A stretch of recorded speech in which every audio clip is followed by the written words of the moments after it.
Okay, so this is my spiel on the fact that let's ethics, as we were talking about the previous lecture. So, as mentioned before, it's not mandatory in a lot of places to release all the information that's currently out there, and that they're trying to push this forward. But as Mr. Aaron Fisher pointed out, these companies like these always find loopholes to get out of them. In one of my previous vlogs, I mentioned how in meta-analysis, one of the loopholes for collecting papers and even getting past funnel plots tend to be being a little iffy on your inclusion exclusion criteria or your search strategies, and then selecting a few papers in order to basically distort the results you see in your funnel plot.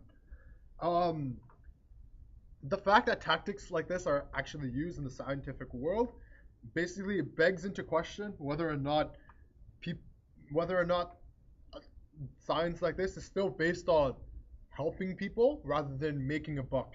Like I know companies like these are primarily built on the whole basis that business, right? They want to make money and they want to basically keep going and basically get fat wallets and stuff. But again, like if you're creating drugs to help people and you're just pushing if and you're placing money above that, it just doesn't seem ethical to a degree.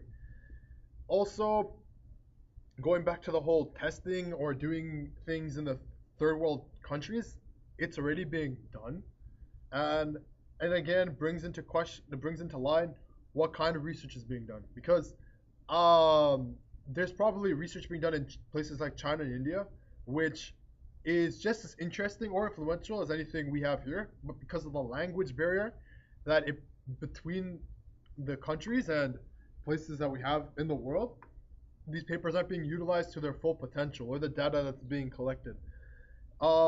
That's less of an ethical situation, but rather the fact that there's probably stores and stores of data that aren't being used, which could potentially help people across the world.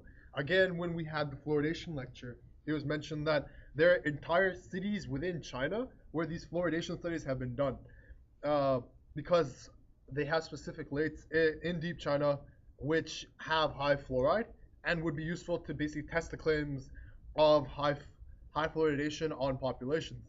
But the fact that there are language barriers between the papers and just like strictly political barriers in between basically lessens the ability for not only us as researchers but society to benefit from them.